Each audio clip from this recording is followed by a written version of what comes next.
Currimbhoy 1928, Mumbai 1994. 1 is an Indian playwright who wrote in English. He was among the very few Indian dramatists writing plays exclusively in English. He wrote and/or produced over 30 plays in several genres. His work incorporated monologues, choruses, chants, songs, mime, slide projections, and filmed footage. Born as a Khoja Muslim, his father was an industrialist and his mother was a social worker. He became acquainted with English at a young age, while studying at St. Xavier's College. This enabled him to attain mastery over the language. He pursued his higher education in the United States at the University of Wisconsin, where he developed a love for Shakespearean drama which continued to have a profound influence on his work. After returning to India, he initially worked for the Burma Shell Oil Company, but gave up that position to pursue playwriting full-time as he became successful. His first play Goa, written in 1964, deals with racial discrimination as a paradigm of post-colonialism. Other major plays include The Doldrummers 1960, The Dumb Dancer 1961, and The Hungry Ones 1965. His plays also enjoyed success in the United States. The Dumb Dancer was staged off-Broadway at Café La Mama in 1966 and Goa received a full Broadway production in 1968. According to the Representation of Humanity in Asif Currimbhoy's Inquilab. Malam Naveen, Associate Professor, Department of English, Government Degree College, Karkal Hanumakanda District, Telangana State. 506,164 affiliated to Kakatiya University, Warangal. In recent decades, mankind has been progressing towards the advancement in the name of technology. At the hand of advancement and development, the elements of basic humanity are doomed under the hypocrisy in society. There is a need for the insurgence of humanity over inhumanity to save mankind.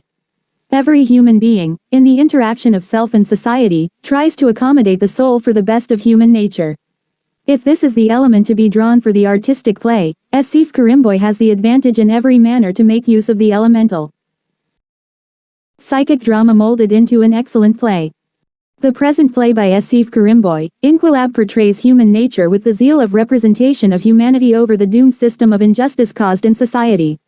It tries to pave a way to bear the torch towards humanity over adversity of the human psyche in the name of feudalism. Finally, it also searches for the redressal of mechanisms in the human behavior, as the Naxalite way of life is not a shortcut, nor a sole way out for many filthy problems of society, and does not bring the wanted means of democracy. According to https://englishnotes-helper.com/inquilab-by-asif-currimbhoy-summary.html. Inquilab is one of the most effective realistic play by Asif Currimbhoy regarding the social issue. Asif Currimbhoy 1928-1975 has his unique recognition to produce the crucial realistic play for contemporary India through his own transparent and impartial vision. He used to construct the plot of his play intertwined with social, political, moral, and religious issues along with pathos, sentiment, irony, and social criticism. Asif Currimbhoy is considered India's first authentic voice in theatre writing plays of dissent. All his social issues through local in color are of universal appeal, drawing attention to problems of man everywhere such as denial of human rights, justice, and freedom. He had explored universal human predicament through his social, moral, religious and political concerns in the play. And for this excellence, he achieved appreciation from every corner of the world. Arts reflects society, it presents a graphic account of social currents and its ebbs and flows. Since an artist can hardly display an air of indifference to his surroundings, his art becomes a record of social upheavals and their consequences. Among the notable playwright of the post-independence era, Asif Currimbhoy achieves a remarkable success in churning out the subject of his drama from art, psychology, and religion.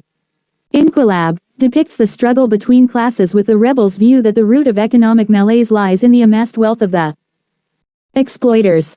The conviction that economic party will usher in a new social order, something like a utopian vision, and this in the process, give birth to revolutionary, who assumes to guide society to a brave new world.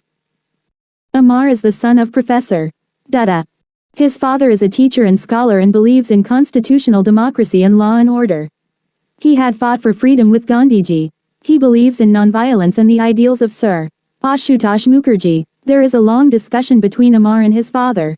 Amar feels that the present social and political system has gone rotten to the core. He tells Supriya, "I have a mission, it is dangerous, I am possessed." His love for Supriya defers him from his mission. But he never forgets that Supriya is the daughter of a zamindar who is the symbol of oppression, tyranny, exploitation, and bourgeois against which he is fighting. So, Amar treats love only as a game and not as a passion like his mission. Amar Supriya scene after the bomb blast in college campus reveals another side of Amar's character. Like a true revolutionary, he is ready to die at any moment. He tells Supriya that revolutionaries are, like the moths who are born in the day, cover their lifespan in a few hours and die by evening. After the incident of bombing and the policeman being slain, Amar has become trackless.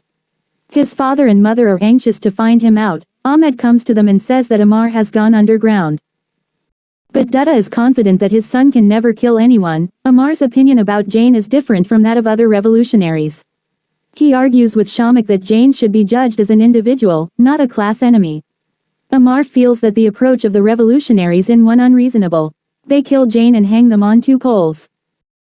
Amar's character is further revealed in scene I of Act 3, when he is consoling Supriya on her father's death. Supriya accuses Amar of not doing anything to save her father. Amar, although a revolutionary, doesn't agree to the way in which revolutionaries carry out this plan. He admits that there is something wrong in our society and our teachings. Amar is not in a position to assure her about that. Also, he tells Supriya that his mind and heart are taxed to the extreme.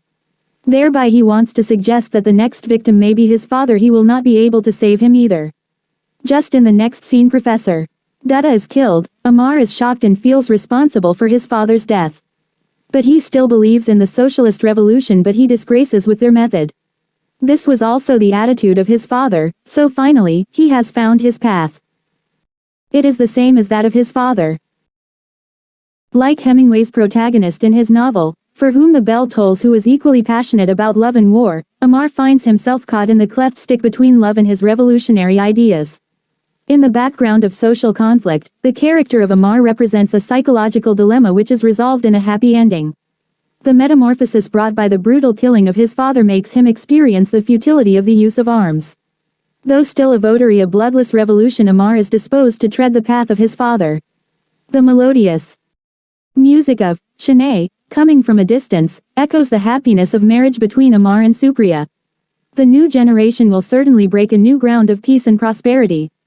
Shelley rightly says, "If winter comes, can spring be far behind?"